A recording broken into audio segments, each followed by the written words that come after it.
Martina, mwaseo zenge, ndonge we museo.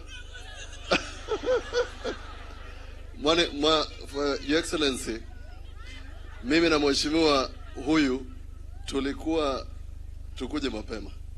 I was with the CS Wahome at 8:30 na tukachelewa. Na we want to apologize for arriving after you.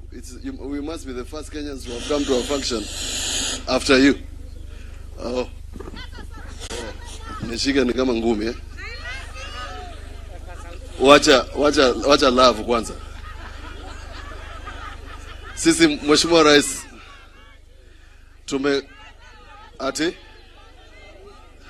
hawa wananchi na viongozi pamoja na huyu rafiki yangu Deputy President, na nilimuombea na akapata na akanisahau, which is fine.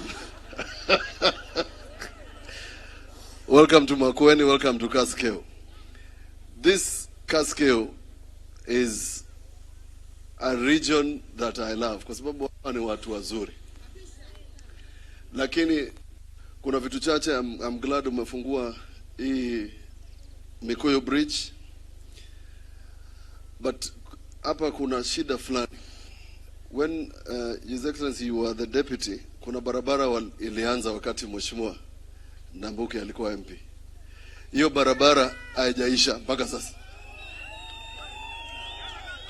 Imekwama. Watu kukinyesha maisha yao inakwama. Maisha yao inakwama. Nimubika kasike ukwaua.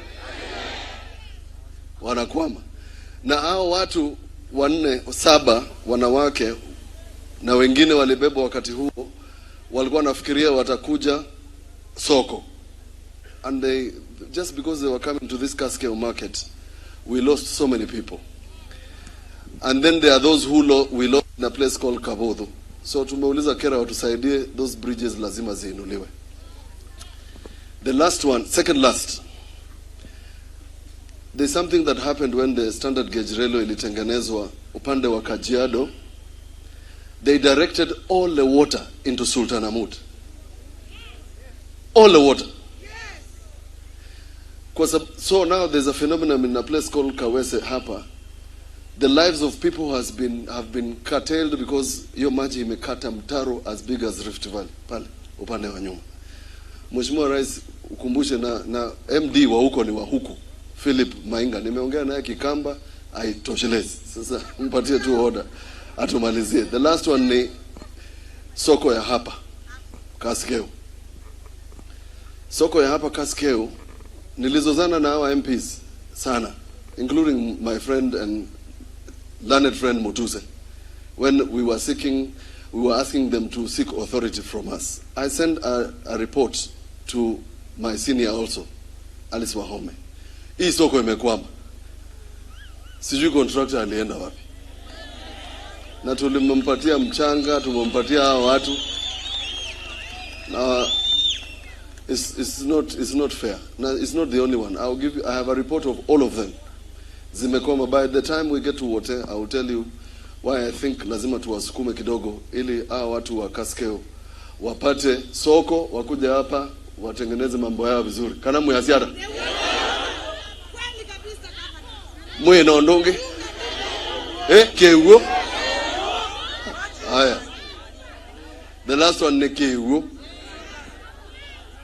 Agenda za hapa ni 3 kama zile zako. Keuo, maji, water. Tiwa. Maji ile ambayo ilikuwa Mheshimiwa Rais, either I send you a memorandum ya Noltresh affects these people directly. Kwa sababu maji kikosekana pande ya Sultan haifiki hapa. Kwa hivyo Mheshimiwa Rais, sukuma tu 1 or 2 people and then we'll have water. Moyangite uende yara. Aye kala wabuwe. When doga kunema onda logo na ndiye ndo kwithia baya wote.